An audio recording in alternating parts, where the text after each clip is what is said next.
ውድ ጓደኞቼ ተወዳጁ ነብያችን ሰለላሁ ዐለይሂ ወሰለም በጥብቅ በማስጠንቀቅ እነዚህ አራት ነገሮች ከቤት ውስጥ መወገድ አለባቸው ብለውናል። ያለበለዚያ ሐዘን፣ ጭንቀት፣ ድህነት፣ መከራና ችግር በቤተሰቡ ውስጥ ይሰርጻል። እነዚህን አራት ነገሮች የያዘ ቤትም የአላህን እዝነት ፈጽሞ አያገኝም። እነዚህ አራት ነገሮች ምንድን ናቸው? ውድ ተመልካቾቻችን ከፍተኛ መጠን ያለውን ሀብት በህይወት ውስጥ መሰብሰብ ሰላምንና ስኬትን እንደሚያጎናጽፍ ምንም ዋስትና አይደለም።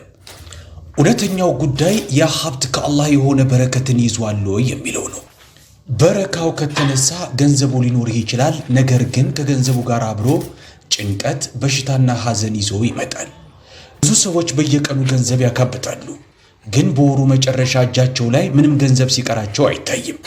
ወይም የባሰው ደግሞ ድንገተኛ መቅሰፍት በቅጽበት ያላቸውን ሁሉ ጠራርጎ ሲያጠፋባቸው ይስተዋላል። ከዚህ ጀርባ ካሉት ዋና ምክንያቶች ውስጥ አንዱ ቤት ውስጥ በረካ አለመኖር ነው። ይህ በረካም ብዙውን ጊዜ የሚጠፋበት ምክንያቱ በአላህና በመላእክቶቹ ያልተወደዱ አንዳንድ ነገሮችን ቤት ውስጥ በማስቀመጣችን የተነሳ